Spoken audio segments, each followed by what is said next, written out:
Fake news at mga negatibong mensahe kaugnay ng change of leadership sa BARM ipinapakalat naman sa Cotabato. Detalye ng balita mula kay June Di Makuta, Aris 19. Assalamualaikum, Brother June.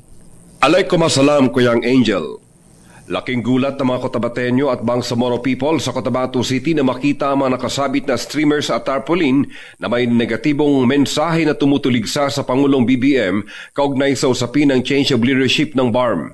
Ayon sa ilang observers na ayaw magpabanggit ng pangalan, hindi mano dapat bigyang masamang kahulugan ang decisions ng MILF at ng Malacanang. According sa aking reliable source, may mga pag-uusap at kasunduan manong naganap bago na finalize ang pag-upo ni incoming Chief Minister Abdul Rauf Makakwa kapalit ni outgoing ICM Ahod Alhaj Murad Ibrahim sa BARM.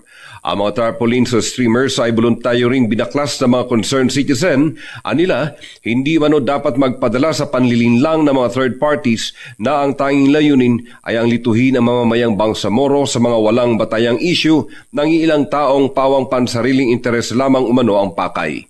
Ayon naman sa isang BARM insider, hanggat hindi pa umano sumasalang sa regular election ang BARM at nasa transition period pa, mananatili umanong nasa discretion pa rin ng Malacanang ang mga uupong officials ng BARM sa pamamagitan ng appointment ng Pangulo. Ngayong araw ng Huwebes nakatakda na ang turnover ceremony ng outgoing at incoming Chief Minister sa BARM compound dito sa Cotabato City.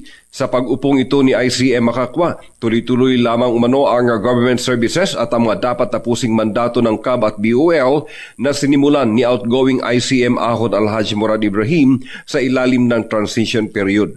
Kaugnay naman sa mga incumbent ministers and other appointees, batay sa memo order na may lagda ni ICM Abdul Rauf Makakwa, status quo muna. Mananatili pa umano sila sa posisyon until further notice.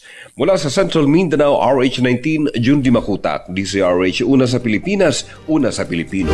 Sukran, June. Maraming salamat.